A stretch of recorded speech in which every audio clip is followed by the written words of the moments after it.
ബെനീസ് വ്ലോഗ്സിൻ്റെ ഒരു പുതിയ വീഡിയോയിലേക്ക് ഏവർക്കും സ്വാഗതം. നമ്മുടെ ഇന്നത്തെ പുതിയ വീഡിയോ മൂന്നാറിലെ മാങ്കുളം, ആനക്കയം തുടങ്ങിയ മേഖലകളും അതിനിടയിലൂടെ ഒഴുകുന്ന കരിന്തിരിയാറിൻ്റെ വിശേഷങ്ങളുമാണ്. കരിന്തിരിയാർ ഇങ്ങനെ മുകളിൽ നിന്നും ഒഴുകി ആനക്കയത്തിനും മാങ്കുളത്തിനും ഇടയിലൂടെ ഒഴുകി ഇത് നേരെ പോയി പെരിയാറിലേക്ക് ചേർന്ന് അങ്ങനെയാണ് ഇത് താഴോട്ട് പോകുന്നത്. നമ്മൾ കണ്ട വിരിപ്പാറ വെള്ളച്ചാട്ടം കഴിഞ്ഞ് നേരെ മുന്നോട്ട് പോകുമ്പോൾ വഴി എല്ലാം അതുപോലെയൊക്കെ തന്നെ നല്ല മെഷീൻ ടാർഡ് റോഡാണ്. കട്ടറില്ല, എന്നാൽ വലിയ വീതിയുള്ള റോഡല്ല. അത്യാവശ്യം നമുക്ക് അങ്ങോട്ടും ഇങ്ങോട്ടും രണ്ട് സൈഡിലേക്കും പോകാവുന്ന വീതിയുള്ള വഴിയാണ്. ഇതെല്ലാം നമ്മുടെ സാധാരണ നാട്ടിൻപുറങ്ങളിൽ കാണുന്ന അതേ ടൈപ്പ് മരങ്ങളും എല്ലാം ഉള്ള സ്ഥലമാണ്.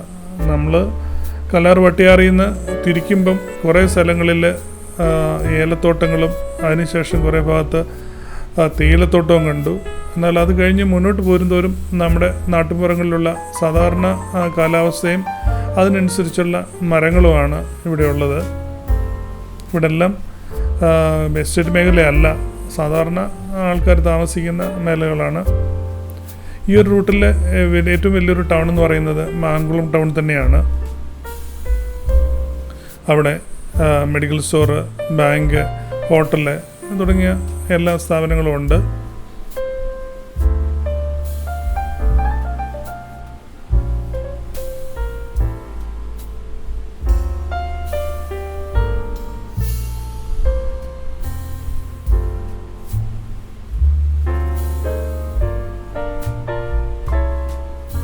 അത്യാവശ്യം നല്ലൊരു ടൗൺ തന്നെയാണ് മാങ്കുളം.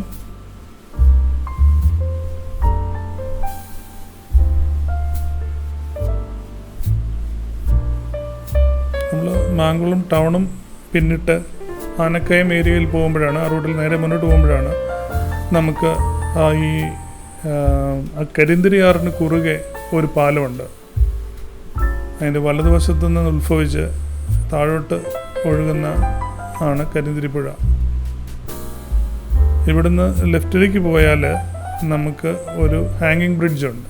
പക്ഷെ നമുക്ക് ആ റൂട്ട് വഴി ജീപ്പേ പോവുള്ളൂ, വഴി അത്ര നല്ലതല്ല. ഇതാണ് താഴോട്ട് ഒഴുകുന്ന ഭാഗം. ഇത് നമ്മളിവിടുന്ന് മാങ്കുളത്തുനിന്ന് ആനക്കയത്തേക്ക് പോകുന്ന സൈഡാണ് കാണുന്നത്. പാലത്തിന് മുകളിൽ താഴെ കുറച്ച് ആൾക്കാരൊക്കെ ഇറങ്ങിയിട്ടുണ്ട്. അവർ ആറിൻ്റെ സൈഡ് വഴി മുന്നോട്ട് പോകുന്നുണ്ട്.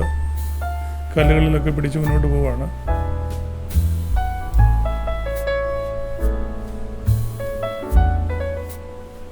താഴോട്ട് ചെല്ലും തോറും ഇതിനകത്ത് കയങ്ങളുണ്ട്.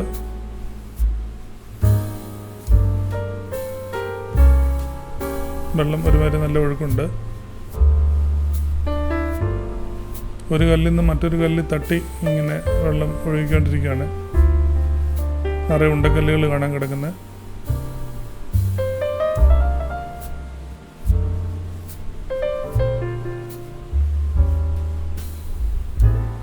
അവർ മുന്നോട്ട് തന്നെ പോയിക്കൊണ്ടിരിക്കുകയാണ്.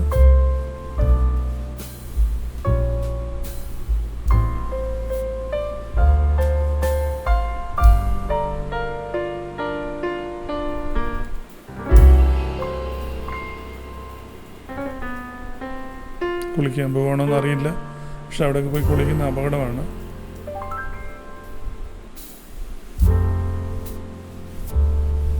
ഇത് പാലത്തിന് താഴോട്ടുള്ള വെള്ളം ഒഴുകുന്നതാണ്. അത് സ്ട്രെയിറ്റ് ആയിട്ട് താഴോട്ട് ഒഴുകി പോവാണ്.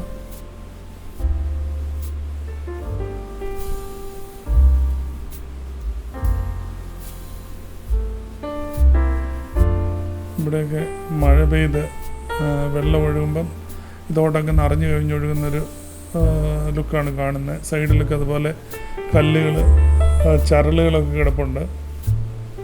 ഇതെല്ലാം ഈ മലമുകളിൽ നിന്ന് വെള്ളത്തോടുകൂടി ഒഴുകി വരുന്ന ചരലുകളൊക്കെയാണ് ഈ സൈഡിൽ അടിഞ്ഞു കൂടിയിരിക്കുന്നത്.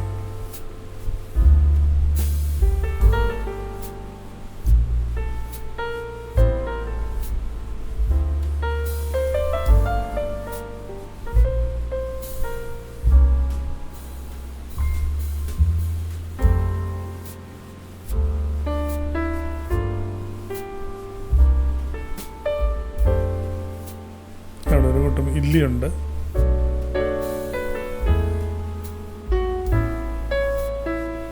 നമ്മളിവിടുന്ന് ഈ റോഡ് മുന്നോട്ട് പോകുമ്പോഴത്തേനും ഈ ആറിന് സൈഡ് വഴിയാണ് നമ്മൾ ഇങ്ങോട്ട് വരുന്നത്. നമ്മൾ ആ പാലത്തിൽ നിന്ന് ഇങ്ങോട്ട് വന്ന സ്ഥലമാണ് കാണുന്നത്.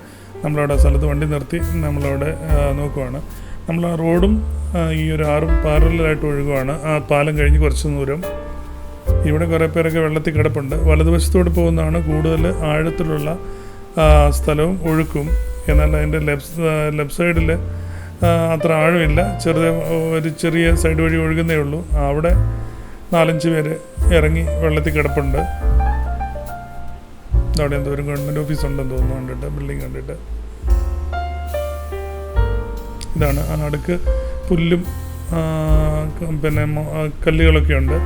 അത് 2 സൈഡിലായിട്ട് വെള്ളം ഒഴുകുന്നു. ഈ ലെഫ്റ്റ് സൈഡ് വഴി ഒഴുകുന്നതിന് ആഴമില്ല, അപ്പോൾ അവിടെ ആൾക്കാർ ഇറങ്ങി കിടപ്പുണ്ട്. അതേസമയം മറ്റേ സൈഡിൽ ഒഴുക്കുമുണ്ട്, ആഴവുമുണ്ട്.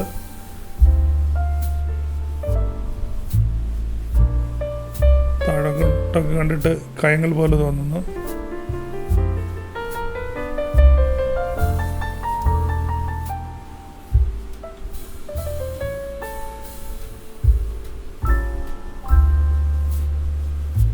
ഇത് കഴിഞ്ഞ് നമ്മൾ നേരെ ആനക്കുളത്തിന് പോകുന്ന വഴിയാണ്.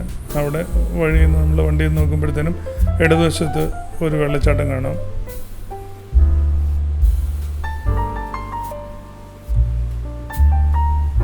സമയം നല്ലൊരു വെള്ളച്ചാട്ടമാണ്. ഇതിൻ്റെ വീഡിയോ നമ്മൾ കാണിക്കുന്നുണ്ട്. ഇതാണ് പെരുമ്പൻകുത്ത് വെള്ളച്ചാട്ടം.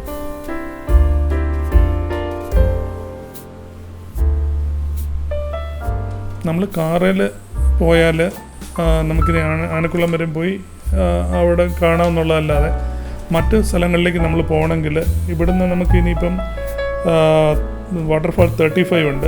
അത് പ്ലോട്ട് നമ്പർ 35 വെള്ളച്ചാട്ടം ആയതുകൊണ്ടാണ് അതിൻ്റെ പേര് വന്നത്. പിന്നെ ഇപ്പം കണ്ട പെരുമ്പൻകുത്ത് വെള്ളച്ചാട്ടമുണ്ട്. പിന്നെ ആനക്കുളം വാട്ടർഫാളുണ്ട്. പിന്നെ കരിന്തിരി ആറിൻ്റെ ഈ അതിന് കുറുകെയുള്ള ഒരു ഹാങ്ങിങ് ബ്രിഡ്ജുണ്ട്. ഈ സ്ഥലങ്ങളൊക്കെ നമുക്ക് കാണാം. പക്ഷേ നമുക്ക് ഒന്നിലെ മാങ്കുളത്തുനിന്നോ അല്ലെങ്കിൽ ആനക്കയത്തുനിന്നോ ജീപ്പ് മാത്രമേ ഉള്ളൂ അതുവഴി പോകത്തുള്ളൂ. ചില സ്ഥലങ്ങളിലൊക്കെ തീരെ വീതി കുറഞ്ഞ റോഡാണ്, കോൺക്രീറ്റ് ചെയ്ത വീതി കുറഞ്ഞ റോഡുകളാണ്. എങ്ങനെയാണ് അവിടെ വേറൊരു ജീപ്പിനോട് സൈഡ് കൊടുത്ത് ഇവർ പോകുന്നതെന്ന് നമുക്ക് അത് കണ്ടിട്ട് വളരെ ബുദ്ധിമുട്ടായിട്ട് തോന്നുന്നത്. നമ്മളെ കൊണ്ട് പറ്റത്തില്ല. തീരെ വീതി കുറഞ്ഞ റോഡ് എങ്ങനെയാണ് അവർ അങ്ങോട്ടും ഇങ്ങോട്ടും വരുന്ന വണ്ടികൾ സൈഡ് കൊടുത്ത് പോകുന്നുണ്ട്, അത്രേ നമുക്ക് അറിയത്തുള്ളൂ. അതുപോലെ വീതി കുറഞ്ഞ സ്ഥലവും നമ്മൾ ആ കോൺക്രീറ്റ് ചെയ്ത ഭാഗം ഒരു വണ്ടിക്ക് പോകാനുള്ള വീതിയെ കാണത്തുള്ളൂ. ഇതെല്ലാം നമ്മൾ അവിടെ നിന്ന് ഒരു 2500 രൂപയ്ക്ക് കൊടുത്തു കഴിഞ്ഞാൽ നമുക്ക് ഈ പറഞ്ഞ സ്ഥലങ്ങളിലെല്ലാം പോകാം. ഒരു ഓഫ് റോഡ് യാത്രയുണ്ട്. ഒരു മുതുവാൻ കോളനി വഴി കോഴിവിള കോളനി വഴി നമ്മളെ അവർ തിരിച്ച് ഇവിടെ തന്നെ ഈ ആനക്കുളം സ്ഥലത്ത് കൊണ്ടെത്തിക്കും. 2500 രൂപയാണ് ജീപ്പ് ചാർജ്. നമ്മൾ ജീപ്പിനൊക്കെ പോകുമ്പോഴത്തേനും നേരെ കൂടുതൽ സീറ്റുള്ള ജീപ്പുകളിൽ പോകുന്നതാണ് ഏറ്റവും നല്ലത്. ഈ ഓഫ് റോഡൊക്കെ പോകുമ്പോഴത്തേനും സൈഡിലേക്ക് തിരിഞ്ഞിരിക്കുമ്പോഴത്തേനും നമുക്ക് അതൊരു ബുദ്ധിമുട്ടാണ്. ഈ ചാട്ടമൊക്കെ വരുമ്പോഴത്തേനും ബുദ്ധിമുട്ടാണ്. അവിടെ എല്ലാം ഈ ഓഫ് റോഡിങ് എന്ന് പറഞ്ഞാൽ മുഴുവൻ ഈ കാട്ടുകല്ലുകൾ പാകിയ റോഡുകളാണ്. നമ്മൾ ഇപ്പോൾ ഈ ആനക്കുളം എന്ന് പറഞ്ഞ സ്ഥലത്തെത്തി. അവിടെ കാണുന്ന ആ സൈഡിലുള്ള വെള്ളത്തിൽ ആനകൾ വന്ന് ഇറങ്ങുന്നുണ്ട്. അവിടെ വന്ന് വെള്ളം കുടിച്ചിട്ട് പോകുന്നതാണ് അവർ പറയുന്നത്. നമ്മൾ വന്ന സമയത്ത് കണ്ടിട്ടില്ല. ഇവിടെ അവിടെ സൈഡിൽ വന്ന് വെള്ളം കുടിച്ചിട്ട് പോകുന്നതാണ് ഇവരെല്ലാം പറയുന്നത്. നിങ്ങൾക്ക് ഈ വീഡിയോ ഇഷ്ടപ്പെട്ടെന്ന് കരുതുന്നു. വീഡിയോ ഇഷ്ടപ്പെട്ടെങ്കിൽ ലൈക്ക് ചെയ്യുക. നമ്മുടെ ചാനൽ സബ്സ്ക്രൈബ് ചെയ്യാൻ മറക്കരുത്. അടുത്ത ഒരു വീഡിയോയിൽ കാണുന്നവരെ എല്ലാവർക്കും നന്ദി, നമസ്കാരം.